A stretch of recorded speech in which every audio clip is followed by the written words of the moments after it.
This podcast is brought to you by DS Business Solutions, your go-to partner for smarter, faster, more secure workplaces. Messi. Oh my goodness! Balotelli. Aguero. Oh, that is extraordinary! What a head, son! What a head! Back of the net.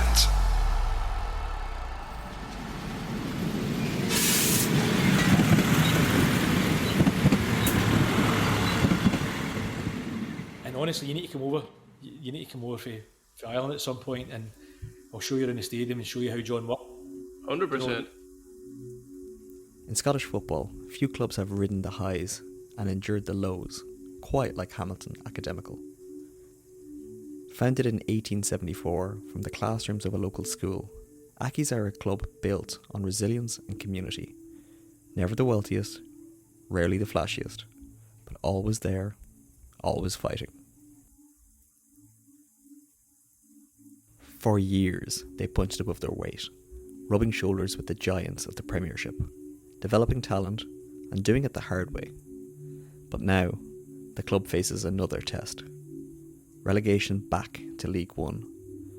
Another difficult chapter in a long and storied history. The fans know this feeling, the setbacks, the struggles, but also the comebacks. Because Hamilton's story isn't just about where they are, it's about who they are. This is Accies, a club that has taken its knocks, but refuses to stop swinging. About a year ago, we had a revealing podcast with Gerry, Hamilton's director of football, and I took him up on an invitation to visit the club, to walk the halls, and witness firsthand what's being built in this corner of South Lanarkshire.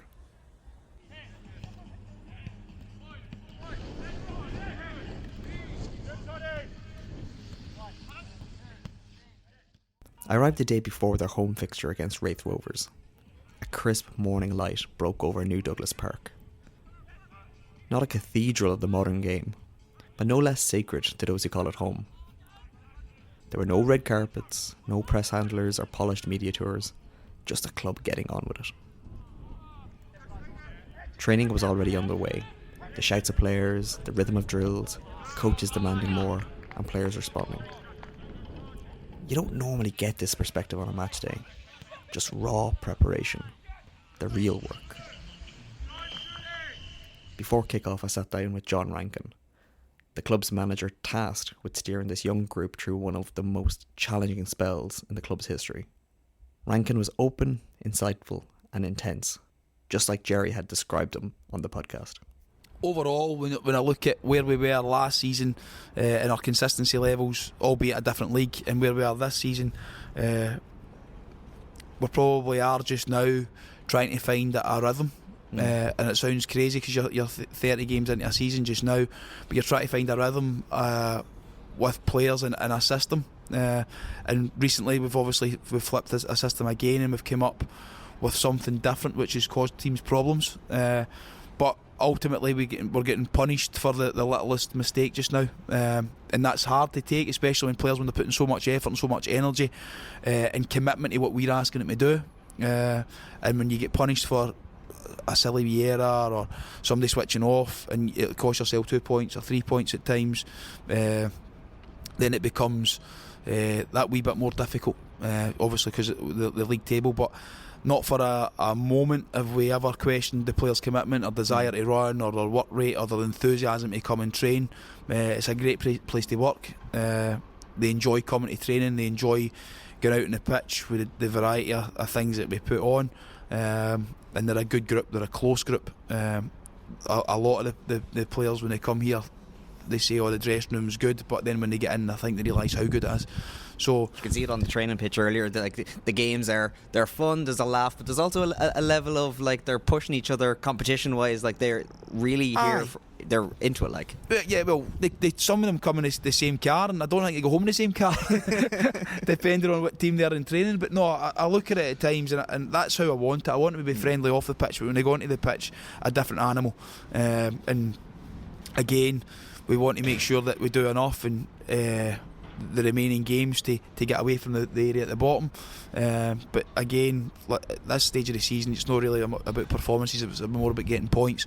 But if we continue to do the right things and the performances are good for the majority of the game, then we should get the points that we need. But again, I'm making sure that the players don't feel too much pressure and don't feel anxious at times, and just making sure that we do more than enough in each and individual game, training, whatever it may be, a gym session, to make sure that we get the most out of ourselves on a Saturday. Obviously, this is your first job as the main man, but you've started as the youth. You were the assistant. Did you feel there was much of a step up and kind of to take the role that takes all the flack? All the flack. All the flack.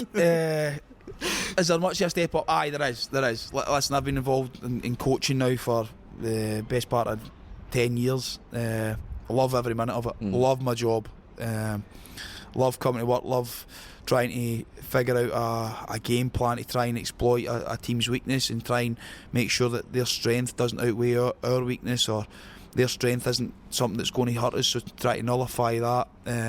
Whereas coming through the youth football, it's all about trying to develop players and make sure they get to the next stage, and you may have to break one to make one. That's ultimately it. Youth football, it's so cutthroat, and trying to get players into the first team and make sure they can go and have good careers. And so far, a lot of players that I worked with when I was younger and they were younger have had so far decent careers, and long may that continue. Getting into the reserve football, obviously you're dealing with personalities that are mostly unhappy because they're not playing in the first team. I found that really enjoyable, actually, trying to get players that are not in a good to be unhappy, but you're also trying to make them happy at the same time. I didn't want them to be unhappy, because you want obviously them to be trying to get into the team and push themselves. You wanted them to get into the team, but ultimately they were coming off of the manager not being happy, coming to me, and we try to get a smile on their face and get them going. And I found that really enjoyable, try to get the best out of somebody who's obviously not in the best headspace at the time, and try to motivate them. So I really enjoyed that. So that kind of convinced me I could work with first team players and enjoy working with first team players, whether it be good times or bad times, in their own mind, because ultimately it's a team of individuals playing a team sport, and that's the bit where you have to make sure that you get that right. But I enjoyed that side of it, working, as I said, with the reserves, making sure that the older ones coming down who weren't any part of plans or not playing in the first team could go and develop and put good habits into young players. And then obviously, as I said, I came here as assistant, really enjoyed that.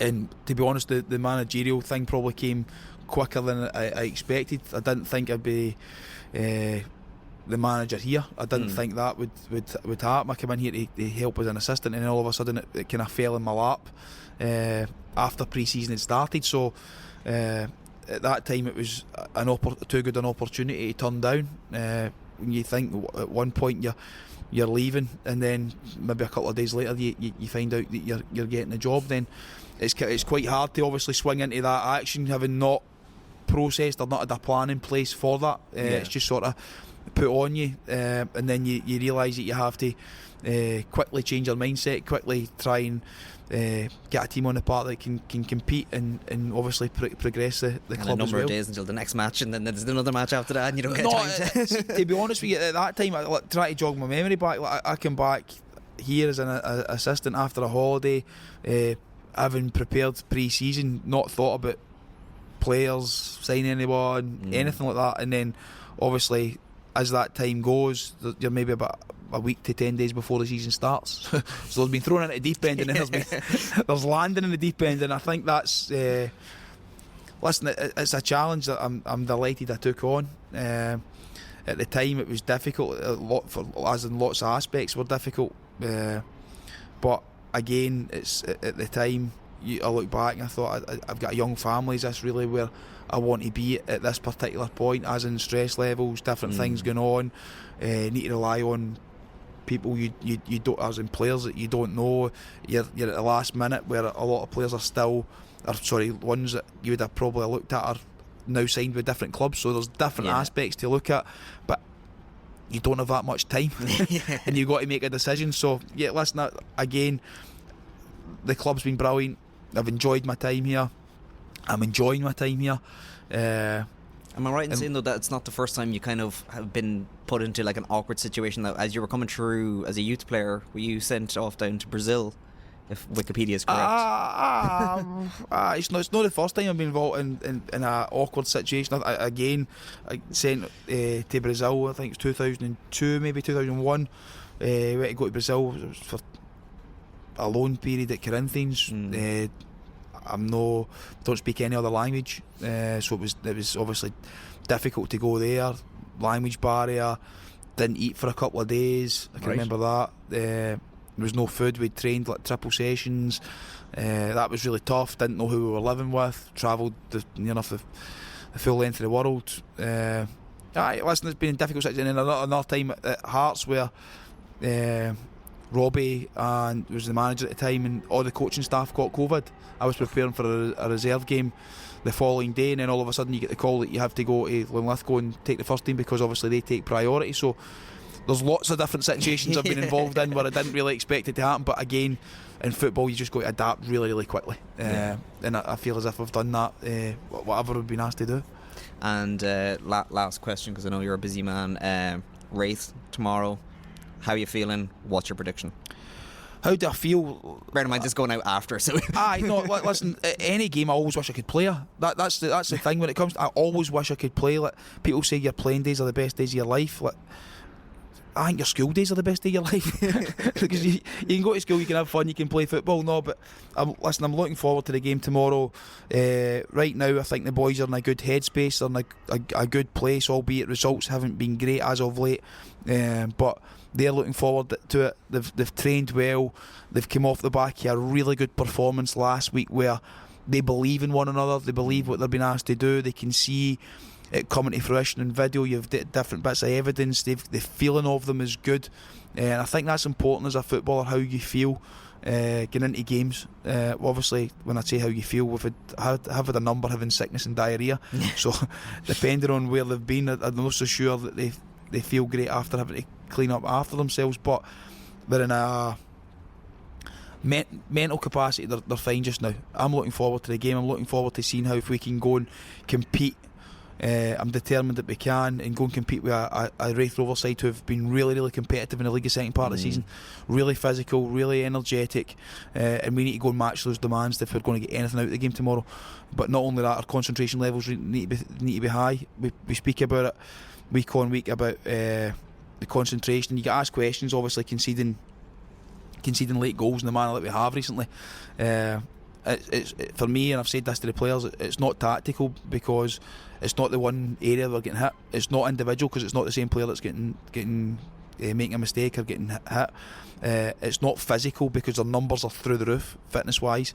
It might be an anxiety thing when you're getting in later on in the game and near the end, and we're trying to protect our goal when we're either got a point or we're trying to protect three, and it's making sure that we relax at that time and be calm and composed, even although we're still in control. Because if you're winning, you're in control at that particular time in the game, and making sure that we know where the ball's going and we're dictating play and making it predictable for ourselves. So to answer your question, it's probably long-winded there. I'm buzzing for the game tomorrow, and I'm hoping that we can go and get the 3 points from it. Thank you very much. Cheers, thank you. I also sat down with Ben Patterson, Hamilton's social media and content lead, but more importantly, a fan of the club. So, you are the mastermind behind Accies social media. How did that come about?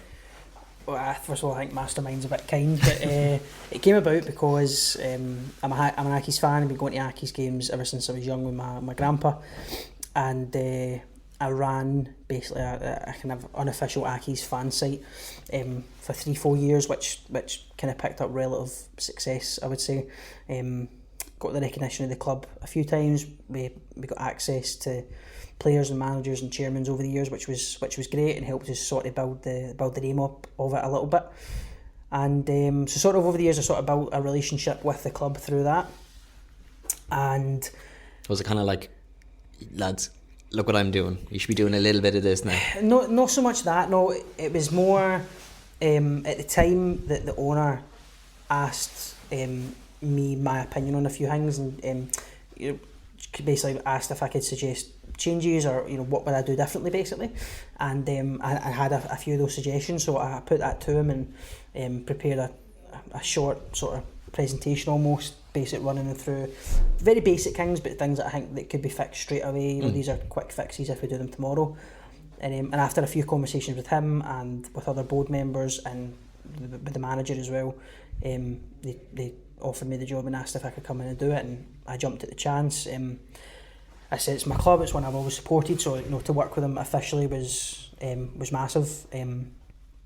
That I'm very proud of, and but it's still a long.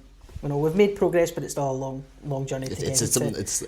It's like the Golden Gate Bridge. As soon as you fix one, you finish painting, you have to start it again, and you fix the next thing, and you keep building and moving on. So obviously, your team, you're a local. Yep. So you grew up coming to the games and stuff. Yep. The club aren't in kind of the best position now, and this obviously, when your club's not doing that well, although compared to last season, like got promoted, let's keep things in context. There's always going to be discontent and people that are not impressed regardless of what you do. How do you kind of manage that when it comes to like social media? Because social media is the world of everything is perfect. Yeah, I mean, I think that I mean, first and foremost, just obviously as a fan, that the first thing I had to do when I joined the club was switch that side of my brain off. I can't get emotional after results. I can't get emotional after decisions, signings, whatever it may be. It's a job at the end of the day. So, I kind of had to learn that very, very quickly. The first game I did was it was the friendlies pre-season, and kind of as soon as I sat down, I was like, I can't, obviously it goes without saying I can't celebrate goals and all that, but I need to think of it as a job, and that's, I think, to be fair, I've kind of been able to do that pretty quickly. As bad as it is to say, I like to think I don't think as a fan anymore. I've still got that side of me that I can dip into, and I need to dip into it for my side of the job, because my side is fan facing. I need to be able to play to them sometimes, and be aware of what they want to see, what's right to say and do at certain times. As you say, if things aren't going well, I need to have a kind of ear to the ground with how the fans think and feel, to know, try not to press any wrong buttons in that. But that's something that I'm still learning how to do. By no means perfect at it, but and I've made mistakes. But as I said, it's something that I'm working to continue. But I need to switch. You have to switch that side of your brain off it in this sort of job. Being a fan, is there any kind of standout matches or moments that kind of you look back on fondly? Oh, I mean, one of the greatest days of my life was the Hibs playoff final, second leg. First leg we lost 2-0. I was at the game with my grandpa here, and we lost it 2-0. So going at the second leg, you're thinking we're probably not going to get promoted. And I remember my grandpa saying to me, he was like, we're not going to go into Edinburgh. And I was like, come on, like, we've got, even if we don't, we finished second in the league, we've got to go in at least. Sorry, but we went and obviously scored in the 90th minute to send it to extra time. Extra time went into penalties, and we ended up getting promoted. Probably the greatest day of my life. What a feeling! And getting promoted at Inverness last season was amazing as well. There was 3-4 buses, Accies fans all going up, face paints, flags, banners, songs. It was just constant. We scored very early on in the game as well, so the party atmosphere just got kind of ramped up. Off, exactly. And then the cup, winning the cup as well, 2 years ago now. And that was the first time in years, wasn't it? It was the first domestic trophy, first domestic cup trophy since I think 1992. I think was the last one. So about 30 years, and that was an incredible day. And weirdly, one of those days where I honestly never thought we were going to lose. It was a sort of weird, maybe naivety, but I kind of got to the game, and I said face paints. There was loads of us, flags, banners, all that, great atmosphere. And I just never thought we were going to lose. We got a man sent off and go down to amends, and I was still like that. I honestly still think we're winning this, and we did. And again, but not only that, it's this, and this is an important thing I think to mention, is the games are great and the celebration at the game are great. But what I like about Accies and what's been different about Accies, I think, to most other clubs, is after these big games, the players have all came to the fans, whether it be the pub afterwards or whatever it may be, and celebrate it with us. And that makes a massive difference, because Inverness, we get promoted. Inverness, obviously, miles away. We all got back to the pub, and the players all got dropped off at the stadium. And the first thing they did was they all came round to the pub, and they spent the night in the pub with the Accies fans right into the early hours in the morning. Proper community club kind of stuff. Yeah, a proper sort of everyone together, proper feel good factor. Same when we won the cup. They brought the cup to the pub, and we were all standing outside the pub. We blocked the streets. The police were called and all that, because all the players and the fans were blocking the road, holding the cup up and all that. So little moments like that make a massive Did you get a difference. drink out of the cup? I didn't get a drink out of the cup. I got a hold of the cup. I didn't get a drink out of the cup though, but I think there was plenty of drinks getting out at that night though, but not for me. Anybody that's listened to this podcast knows I'm an absolute Football Manager fiend, and I've talked the ear off you. Yeah. Off recording. Talk off each other. About it. Why should anybody listening choose Hamilton for the next save? It's a long way before the next Football Manager game. Yeah. Anybody looking for that extra little boost? Why Hamilton? I think that's a great question. I think, the squad in general, if you look at it, there's great depth in it. There's good quality in it as well. So you're coming in, you're not immediately having to make loads of signings or loads of changes. I think you can come in basically for the get go and get started and perform well in the league. So I would say that. I'm biased, but I just like playing with Accies as my team. Do you know what I mean? That's what I'm biased at. But we've also got a great youth system as well. So you'll find that a lot of the young products coming through, most of them can make it into the first team. There's a few standouts now, obviously, but. If you make your priority bringing academy players through, Accies is a great club to do FM. I love doing Accies on FM. What stood out to me across these conversations wasn't despair or resignation. It was drive, defiance.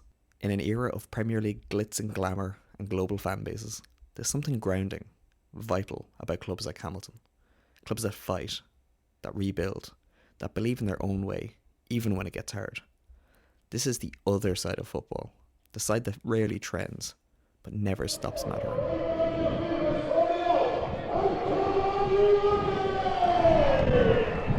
Match day at New Douglas Park.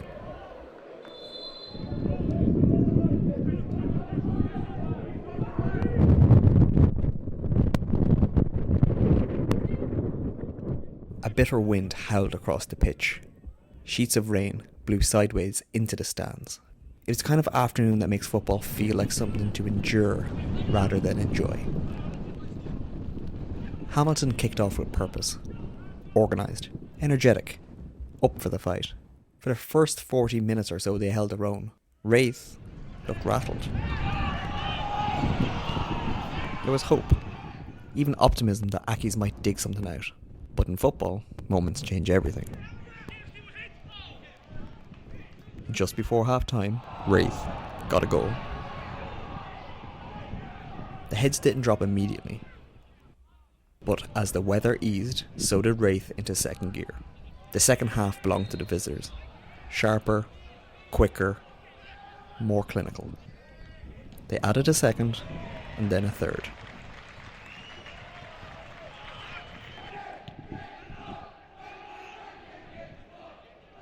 But the story wasn't just about goals.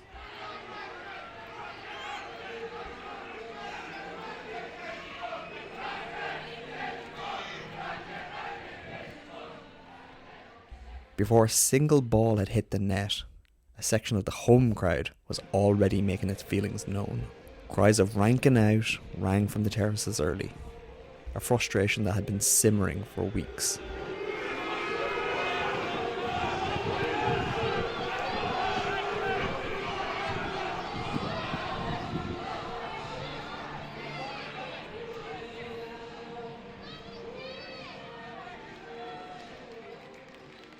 But the manager wasn't the only one drawing the ire of the fans.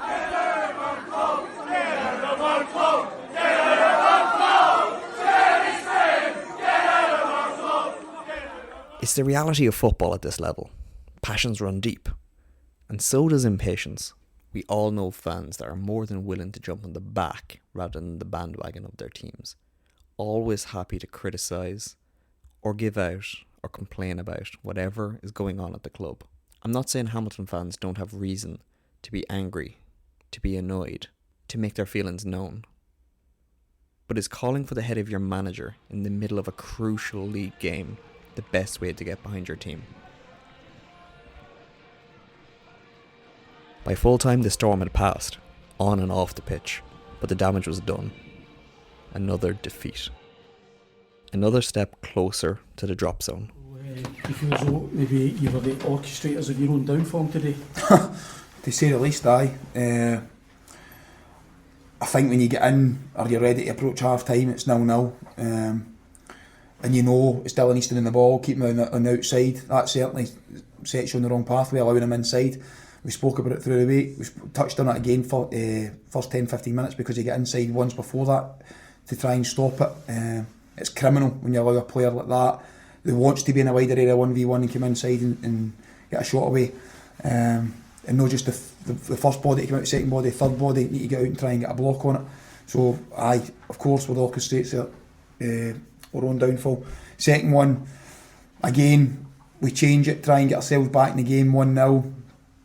A wee bit more expansive, so there is going to be holes, ball over the top, give away a foul, we're aware of Pollock's pace, and then we must defend the set play better. We've got to be more aggressive in there. We've got to make sure that our man doesn't get a header, and that's the bit that's really frustrating because we're aggressive in there. We've got good attackers of the ball, and we don't attack the ball well enough, and it's an easy goal for them.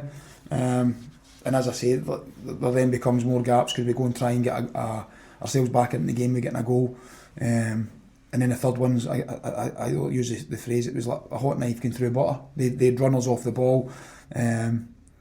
We were at that stage. We've obviously got their two centre backs booked, can't make a foul, treading on thin ice, and they concede a third goal, which is really poor at the back post. It's a soft one to concede, but overall the piece, I don't think we've done enough to win the game today. The first half, it's a pretty even game. Just before half time they get the goal, and that obviously changes the full thing. So yeah, we're the cause of our own problems today. After you made the substitutions, John, you really seem to spring to life, and their keeper had 3 terrific saves. He's got 3 good saves, but again, we spring to life too late. It's 1-0 at the time. We make some of the changes, and then obviously we make changes further on than that. The players are still continuing to try and probe. I think we could have put the ball forward a wee bit quicker and try to work them harder than what we did. But again, we're trying to make opportunities, trying to get shots away, trying to get balls into the wider area, get balls into the box, and they defended the box really well. The goalkeeper makes, as you say, 3 good saves, but we've got to do better defensively to make sure we get out of the game. And now, of course, with Dunfermline next week, taking away Dunfermline's game in midweek, still next week is like a cup final, isn't it? It's a cup final, 100% it's a cup final. We go to Dunfermline next week, so it's going to be a massive game. One where we've come off the back of a poor result today, and we need to be ready to go there. And listen, it's going to be a big crowd. We know they're selling tickets for cheaper than what they would normally would. They're trying to attract a crowd, and we need to be ready for next Saturday. These sentiments were echoed by club captain Sean McGinty. It's a sore one. I think we more than matched them first half. I think we battled well.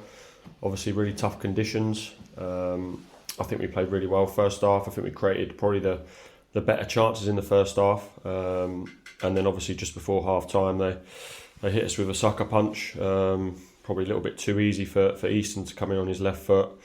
And he obviously just slips it past Dino. So yeah, look, that part of it was disappointing, but I think we played well first half, and then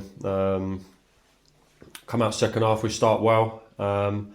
And then they obviously catch us with another one from a set piece, which we've got to defend better as well. So yeah, look, it's a tough day. It's a tough moment. Getting beat 3-0 at home after such a good result last week. But yeah, look, we just got to put this one to bed quickly. We've got 5 left. We're still in the same position as we was before the game. I think Dunfermline lost today, so we just got to make sure we come out next week and make sure we go to Dunfermline in a massive game for both sides and make sure we come out on top.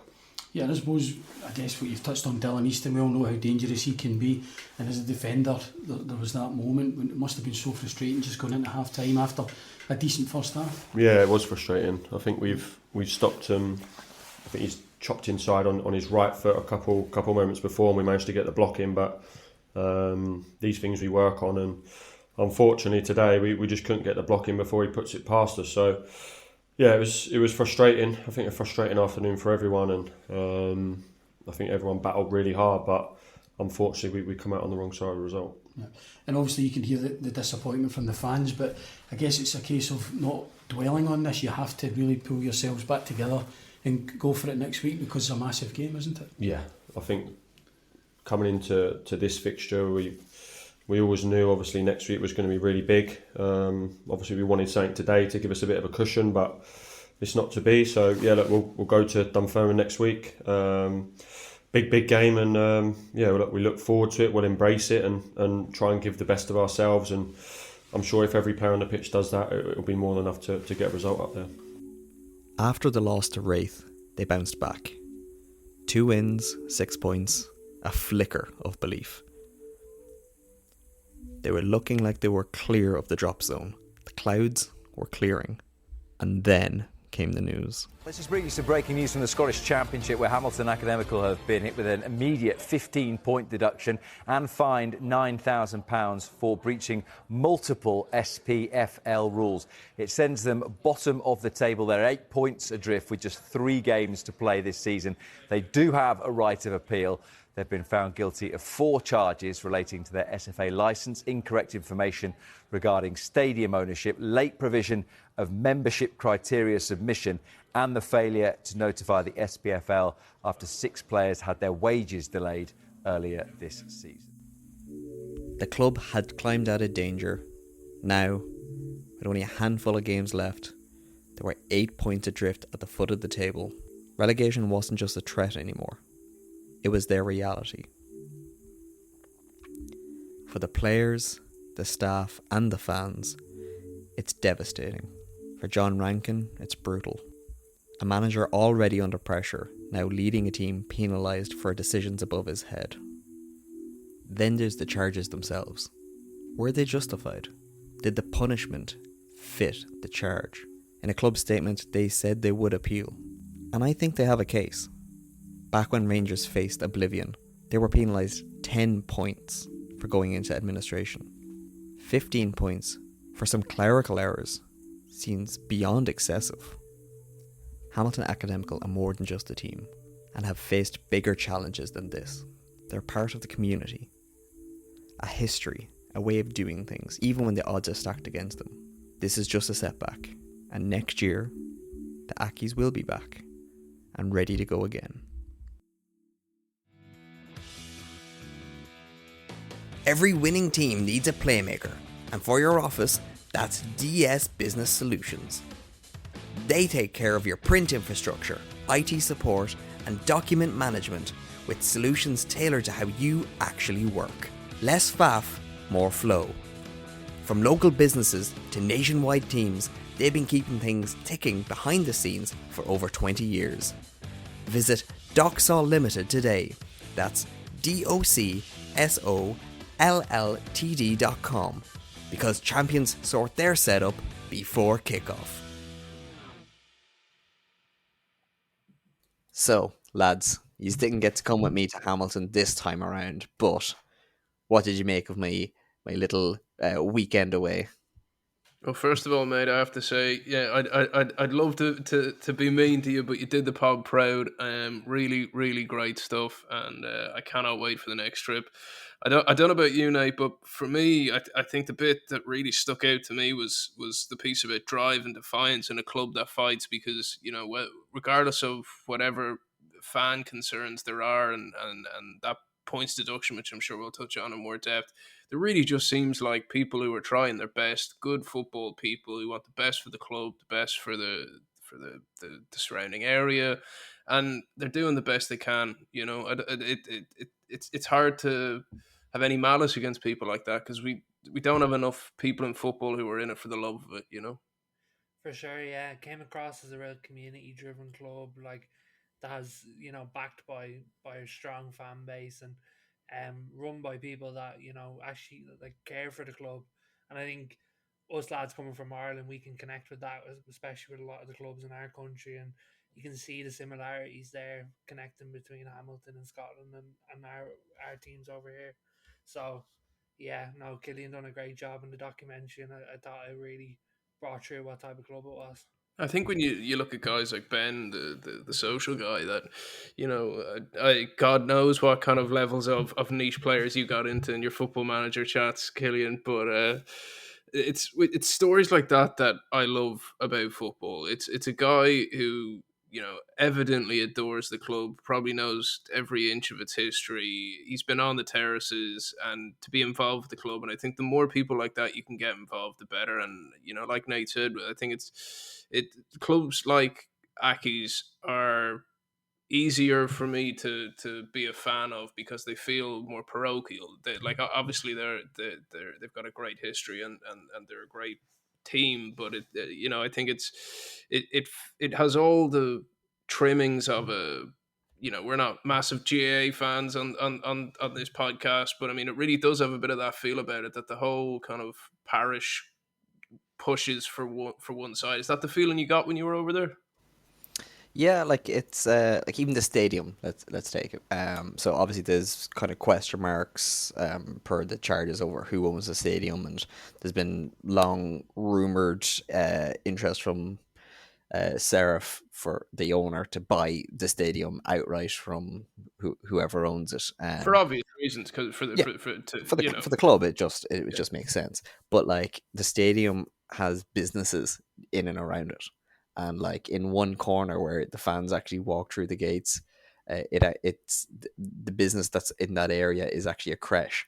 So part of the area you walk through has all like the kids' games on the ground, like snakes and like ladders, hopscotch and and yeah. And like you're walking through the main gate and you're seeing that, and like if that doesn't kind of paint it as like a as what it is, as like a local club, I don't know what else would. Now they share the stadium at Clyde as well, so there's lots of affiliations in and around the place to be competed for, but like I was quite actually impressed. Like they have a train on their doorstep. It's about a 5 minute walk away. Um, so it's nice and handy to get to. Through my own fault, I ended up missing flights as I tend to do. wouldn't be like you going on a football trip and missing a flight. Yeah, but I also, for going to the match, I took the full fan experience. I actually took the train from Glasgow in to Hamilton, and I had my first Scottish pie at the stadium. And despite the guys, like Ben was absolutely excellent with me, showed me around, and allowing me to kind of get a glimpse in.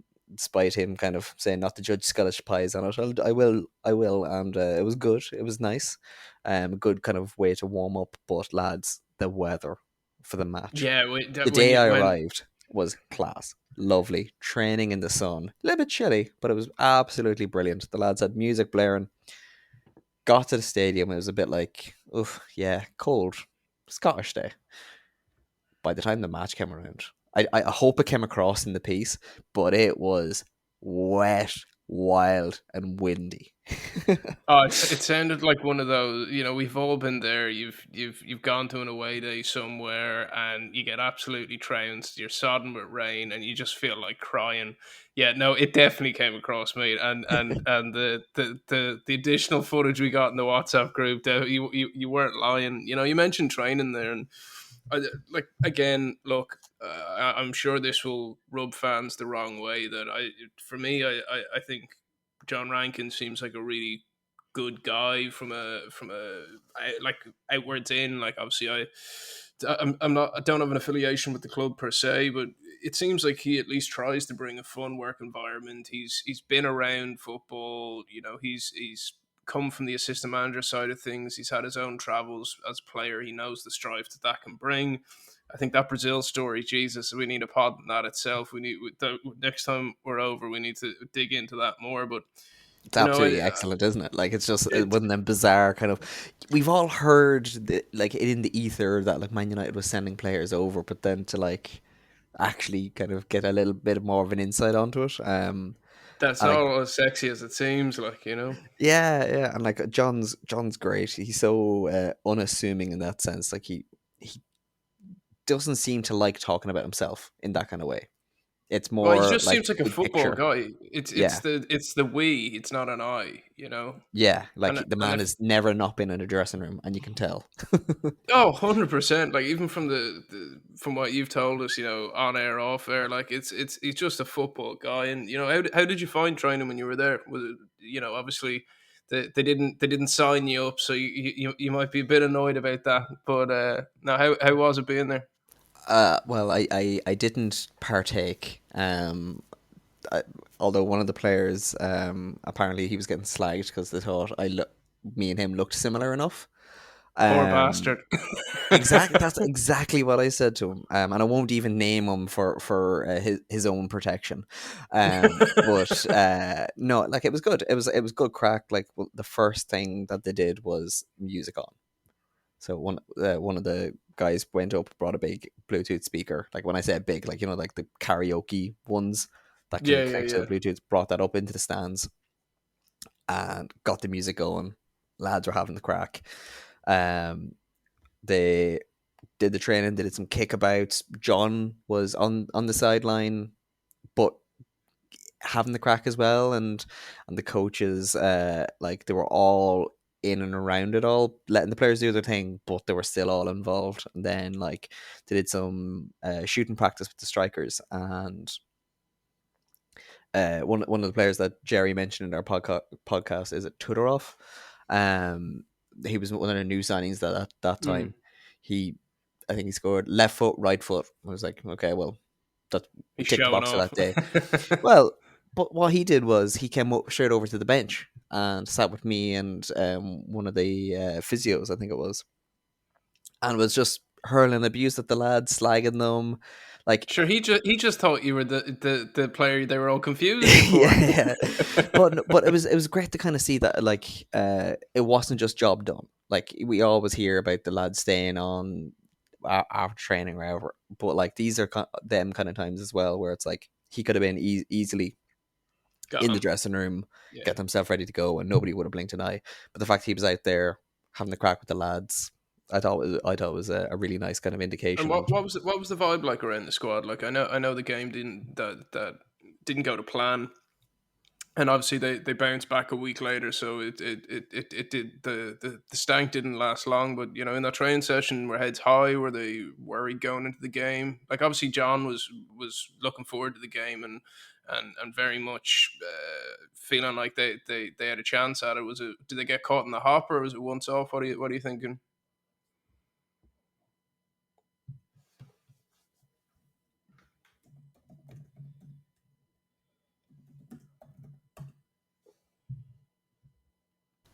The lads seem to be enjoying themselves, but it's been a long season. Like they've been towards the bottom half of the table for the whole season, and obviously within the kind of relegation dogfight before the points deductions. And it seemed it was more that war on them in the game. So they seemed to be up for the game ahead of it. But when things started to not go their way, I think it's something that we as humans can't help but do, is that kind of revert to form. I know what's going to happen here now. I think there's a little bit of that. Like I mentioned, in heads dropped, and I think it was more that kind of like it was like the worry of I've seen this before. This could get bad, and it did. It was like that self-fulfilling prophecy. Now, in saying that, if you look back, Raith have been a bogey team for the Accies for a couple of years now. All right, okay. So I think there's a little bit of that as well. So whilst I think they were in a good headspace going in, and I know that the management team have like done all the bits with the players. They've done all the team building and all that. I think after a long season, like bear in mind they only got promoted. Like that's another thing we have to kind of remember here. if they had survived in it, regardless of what Gerry or John or anybody would within the team structure or the club structure would say, if they had survived in the league, that would have been, as far as I'm concerned, a success. It's not where they want to be ultimately, but like Sunderland didn't want to be in League One. We don't want to be in the Well, Championship, but you have look at to the build your way Prem. back up.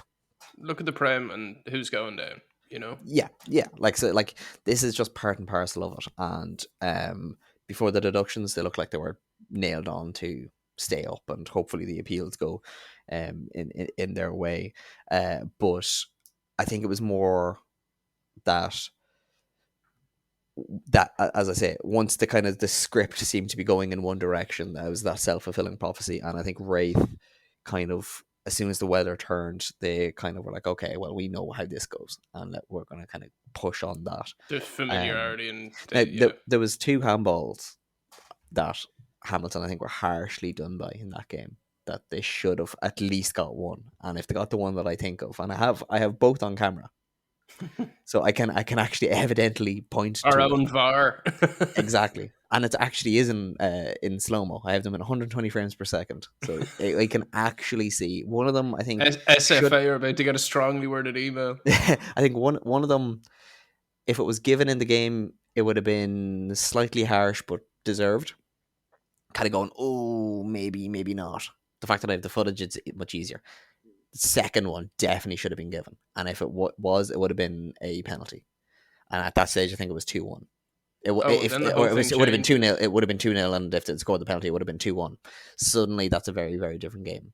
Yeah. So I'm not excusing the result by kind of going, oh, if only for the grace of God and all that. But I think the 3-0 belied the actual game rather than like I think Raith looked better than traveling support wise. What was it like?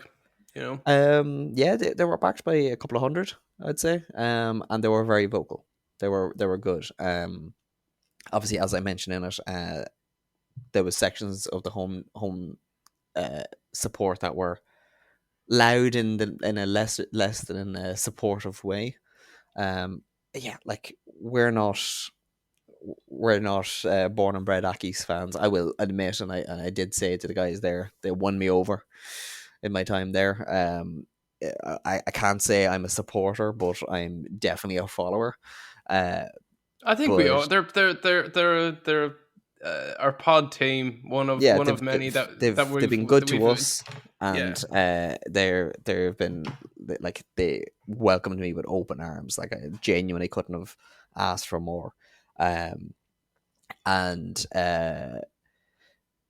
so we can't really judge the guys that are going in week out, and maybe the results aren't the way they want to be, or like it was only a handful of years ago that when Alex Neil became their player manager and then a manager, that they were challenging for the top 3 spot in the SBL. Now, for those that don't know, a lot has just transpired in that time. I think there was even talk of fraud at one stage. So they've tumbled down the divisions, and they're working their way back up. And this latest, depending on how the appeal goes, relegation, I think should only be seen as a setback rather than the nail in a coffin. Like, I agree. And look, they came up once, they can come back again. But you know, you touched on the 15 points at the end of the dock, and look, I've read into it since it popped up. You know, as soon as it popped up, I think all of us were very annoyed for the club, very annoyed for Gerry and John and Ben, and you know, just as a dare say friend at this point, you know, friend of the pod.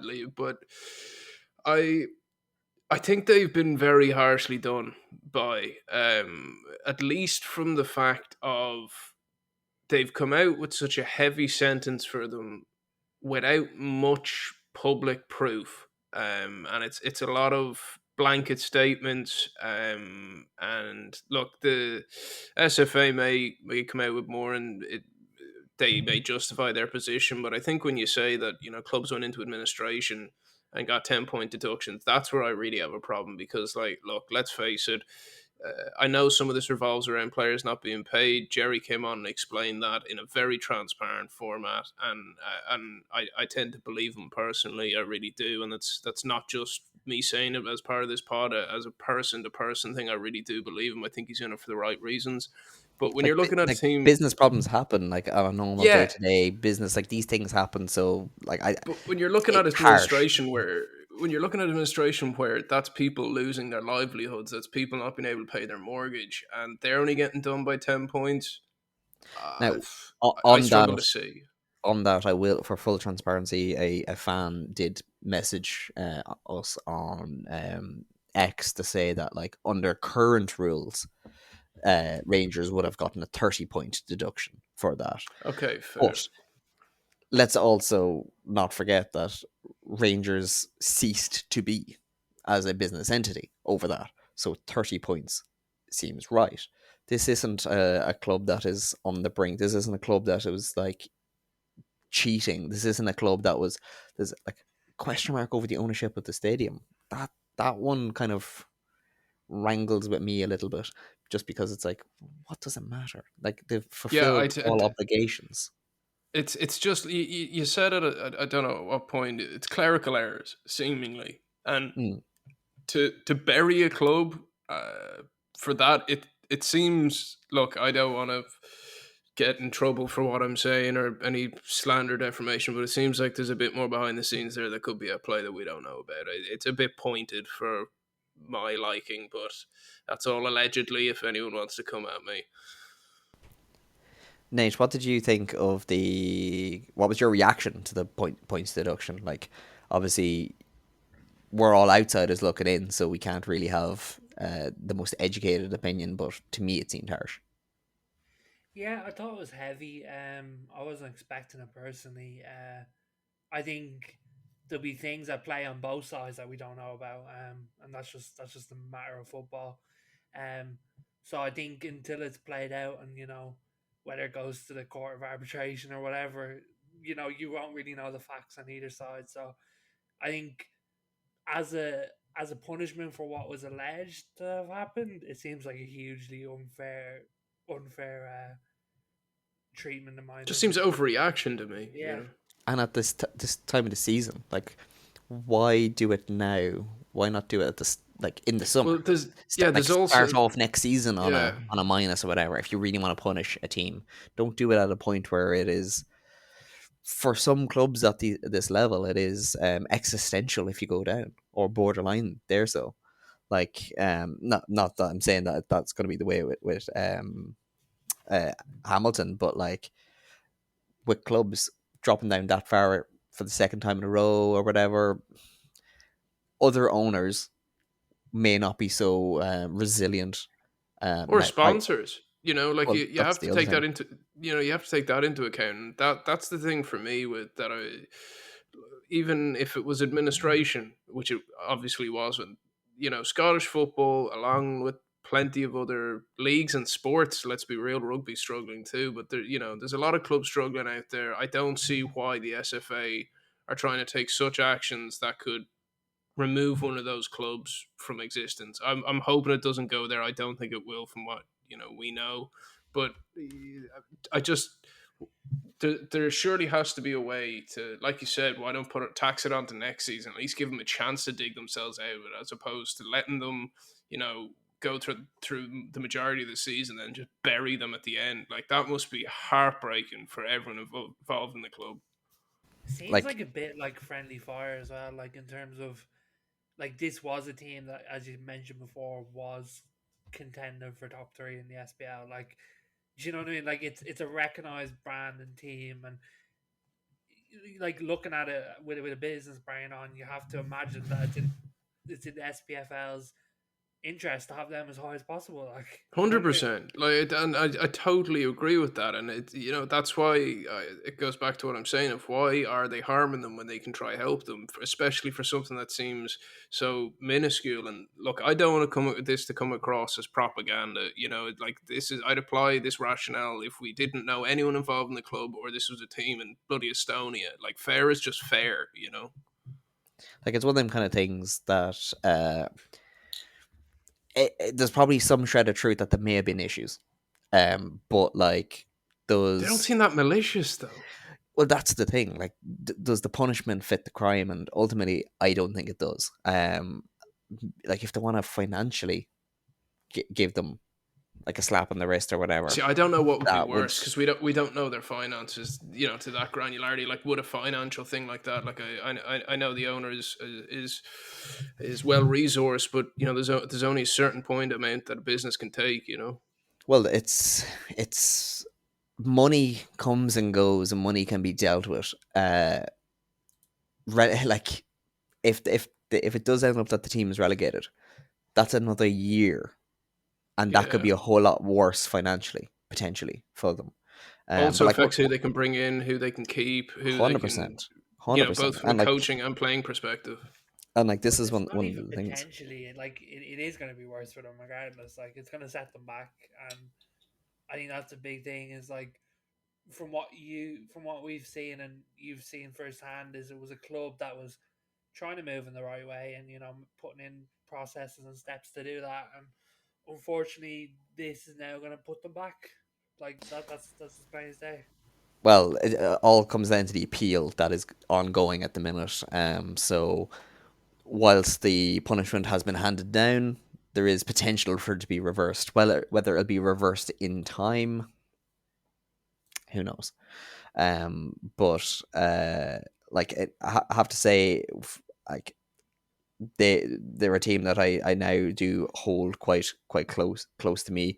Like there's parts of it that that kind of goes understated that I quite like as well. Like I was given some branded bits so that when I was pitch side that I would look appropriate and all. And they're done by the brand Kurtz, which I believe is actually owned by the owner, and the profits of that is actually put back into the youth structure.